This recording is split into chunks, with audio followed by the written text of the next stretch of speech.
আসসালামু আলাইকুম। বাংলাদেশ বেতার খুলনা খবর পড়ছি বৃষ্টি আক্তার। বাগেরহাটের মোংলা নদী পারাপার ঘাট সংক্রান্ত জটিলতা নিরসনে করণীয় শীর্ষক এক মত বিনিময় সভা গতকাল মোংলা বন্দর কর্তৃপক্ষের সম্মেলন কক্ষে অনুষ্ঠিত হয়। পরিবেশ, বন ও জলবায়ু পরিবর্তন বিষয়ক প্রতিমন্ত্রী ড শেখ ফরিদুল ইসলাম এতে প্রধান অতিথি ছিলেন। সভায় মোংলা নদী পারাপার ব্যবস্থার দীর্ঘদিনের নানা জটিলতা, জনদুর্ভোগ ও সম্ভাব্য সমাধানের বিষয় নিয়ে বিস্তারিত আলোচনা করা হয়। এছাড়া সভায় আগামী এক সপ্তাহের মধ্যে দৃশ্যমান পদক্ষেপ হিসেবে নতুন পন্টুন ও ঘাট নির্মাণ এবং ২৪ ঘণ্টা ফেরি চালু রাখা সহ সংশ্লিষ্ট অন্যান্য স্থাপনা তৈরির ঘোষণা দেওয়ার পাশাপাশি জরুরি সমস্যা সমাধানে জেলা প্রশাসককে প্রদান করে ৭ সদস্যের একটি উচ্চ পর্যায়ের বিশেষ কমিটি গঠন করা হয়।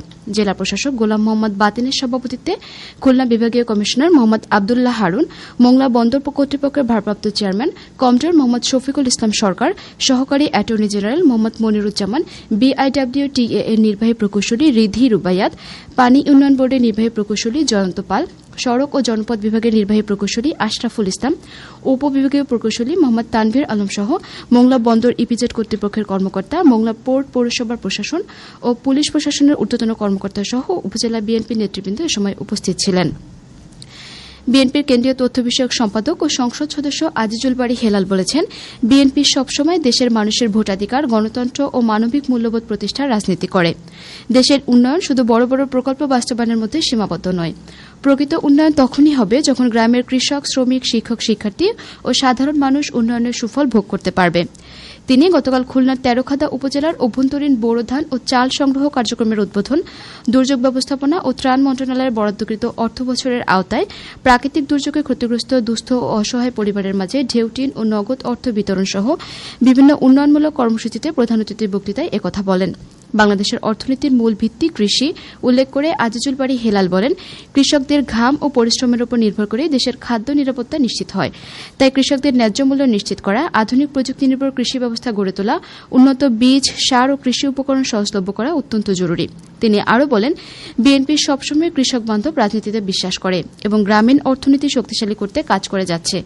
শিক্ষা ও স্বাস্থ্যখাতের উন্নয়ন ছাড়া কোনো জাতি এগিয়ে যেতে পারে না। শিক্ষার্থীদের জন্য উন্নত শিক্ষার পরিবেশ নিশ্চিত করার পাশাপাশি গ্রামীণ স্বাস্থ্যসেবাকে আরও আধুনিক ও সহজলভ্য করতে হবে। একই সঙ্গে তরুণ সমাজকে মাদক ও সন্ত্রাস থেকে দূরে রাখতে খেলাধুলা ও সাংস্কৃতিক কর্মকাণ্ডের প্রসার ঘটাতে হবে। উপজেলা নির্বাহী কর্মকর্তার সভাপতিত্বে সহকারী কমিশনার ভূমি, থানার ভারপ্রাপ্ত কর্মকর্তা, উপজেলা কৃষি ও প্রকল্প বাস্তবায়ন কর্মকর্তা সহ জেলা বিএনপির নেতৃবৃন্দ এ সময় উপস্থিত ছিলেন। খুলনা মহানগরীর শিরোমণি শিল্প এলাকায় অবস্থিত বাংলাদেশের একমাত্র সরকারি টেলিযোগাযোগ কেবল উৎপাদনকারী প্রতিষ্ঠান বাংলাদেশ কেবল শিল্প লিমিটেডের ৫৯তম প্রতিষ্ঠা বার্ষিকী গতকাল বর্ণাঢ্য আয়োজনের মধ্য দিয়ে পালিত হয়। ডাক ও টেলিযোগাযোগ বিভাগের সচিব এবং প্রতিষ্ঠানের পরিচালনা পর্ষদের চেয়ারম্যান মোসাম্মদ বিলকিস জাহান রিমি এতে প্রধান অতিথি ছিলেন। কারখানা ব্যবস্থাপনা পরিচালক মোহাম্মদ শহীদুল ইসলাম, মহাব্যবস্থাপক অর্থ ও হিসাব মোহাম্মদ মোসলেম উদ্দিন, মহাব্যবস্থাপক এনামুল হক, কোম্পানি সচিব মোহাম্মদ আরিফুর রহমান ও কর্মচারী ইউনিয়নের সভাপতি সহ কর্মচারীরা এ সময় উপস্থিত ছিলেন। এর আগে এক বর্ণাঢ্য র্যালি বের হয়ে বিভিন্ন সড়ক প্রদক্ষিণ করে একই স্থানে এসে শেষ হয়। পবিত্র ঈদ উল আজহা উপলক্ষে বাজারে নিত্য প্রয়োজনীয় পণ্যের দাম স্থিতিশীল রাখতে trading corporation of Bangladesh TCB ভর্তুকি মূল্যে ভ্রাম্যমাণ ট্রাকের মাধ্যমে ১০ দিনব্যাপী পণ্য বিক্রি কার্যক্রম আজ থেকে শুরু করছে। খুলনা মহানগরীর ১৫টি গুরুত্বপূর্ণ স্থানে ১৫টি ট্রাকে করে পণ্য সামগ্রী বিক্রি করা হবে। একজন ভোক্তা প্রতি লিটার ১৩০ টাকা দরে সর্বোচ্চ ২ লিটার ভোজ্য তেল, প্রতি কেজি চিনি ৮০ টাকা দরে ১ কেজি এবং প্রতি কেজি ৭০ টাকা কেজি দরে ২ কেজি মসুর ডাল ক্রয় করতে পারবেন। শুক্রবার ও সরকারি ছুটির দিন ব্যতীত প্রতিদিন সকাল ১০টা থেকে বিকেল পর্যন্ত এসব পণ্য সামগ্রী বিক্রি করা হবে। উল্লেখ্য, পবিত্র ঈদ উল আজহা উপলক্ষে প্রায় ৭২ লাখ টিসিবি কার্ডধারী পরিবারের কাছে মে মাসে প্রায় ৩৪,৮৪৮ মেট্রিক টন পণ্য বিক্রি করা হবে। Preparation for accreditation, documentation and evidence শীর্ষক দিনব্যাপী এক কর্মশালা গতকাল খুলনা বিশ্ববিদ্যালয়ের সাংবাদিক লিয়াকত আলী মিলনায়তনে অনুষ্ঠিত হয়। বিশ্ববিদ্যালয়ের উপাচার্য প্রফেসর ড মোহাম্মদ রেজাউল করিম এতে প্রধান অতিথি ছিলেন। কর্মশালায় উচ্চশিক্ষার আন্তর্জাতিক মান অর্জনে অ্যাক্রিডিটেশনের জন্য প্রতিটি ডিসিপ্লিনকে সঠিক তথ্য সংরক্ষণ, ডকুমেন্টেশন এবং মানসম্মত এভিডেন্স প্রস্তুতির উপর গুরুত্ব আরোপ করা হয়। বাংলাদেশ অ্যাক্রিডিটেশন কাউন্সিলের সদস্য প্রফেসর ড এস.এম. কবিরের সভাপতিত্বে ট্রেজারার প্রফেসর ড মোহাম্মদ নুরুন নবী, আইকিউএসির পরিচালক প্রফেসর ড মোস্তাফিজুর রহমান সহ বিশ্ববিদ্যালয়ের বিভিন্ন অনুষদের শিক্ষকগণ এ সময় উপস্থিত ছিলেন।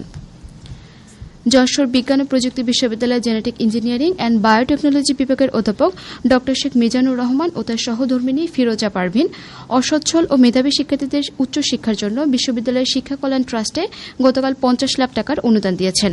উপাচার্যের সম্মেলন কক্ষে উপাচার্য অধ্যাপক ড ইয়ারুল কবিরের কাছে এ চেক হস্তান্তর করেন। বিশ্ববিদ্যালয়ের রেজিস্ট্রার মোহাম্মদ জালাল উদ্দিন সহ বিশ্ববিদ্যালয়ের বিভিন্ন অনুষদের ডিন ও বিভাগীয় চেয়ারম্যানগণ এ সময় উপস্থিত ছিলেন।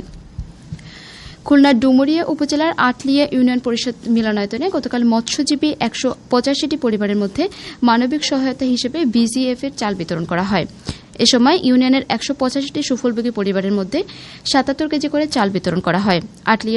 আটলিয়া ইউনিয়ন পরিষদ চেয়ারম্যান, ইউপি সদস্য ও ইউপি সচিব সহ গণ্যমান্য ব্যক্তিবর্গ এ সময় উপস্থিত ছিলেন। খেলার খবর ক্রিকেট। যশোর শামসুল হুদা স্টেডিয়ামে নতুন করে স্পোর্টস প্রতিযোগিতার ক্রিকেট ইভেন্টের জেলা পর্যায়ের ফাইনাল খেলায় গতকাল বালক বিভাগের পৌরসভা একাদশ 17 রানে মনিরামপুর উপজেলা একাদশকে পরাজিত করে চ্যাম্পিয়ন হয়েছে। জেলা প্রশাসক মোহাম্মদ আশেক হাসান প্রধান অতিথি হিসেবে বিজয়ীদের মধ্যে পুরস্কার বিতরণ করেন। সবশেষে আবহাওয়া। আজ বেলা 1টা পর্যন্ত পূর্বাভাসে বলা হয়েছে বরিশাল, পটুয়াখালী, নোয়াখালী, চট্টগ্রাম ও কক্সবাজার অঞ্চলে পশ্চিম উত্তর পশ্চিম দিক থেকে অস্থায়ীভাবে ঘণ্টায় 45 থেকে 60 কিলোমিটার বেগে ঝোড়ো হাওয়া বয়ে যেতে পারে। সেই সঙ্গে বৃষ্টি অথবা বজ্রসহ বৃষ্টিপাতের সম্ভাবনা রয়েছে। এসব এলাকার নদীবন্দরসমূহকে 1 নম্বর সতর্কতা সংকেত দেখাতে বলা হয়েছে। খবর শেষ হলো। আমাদের পরবর্তী খবর প্রচারিত হবে দুপুর 12টা 10 মিনিটে বাংলায়।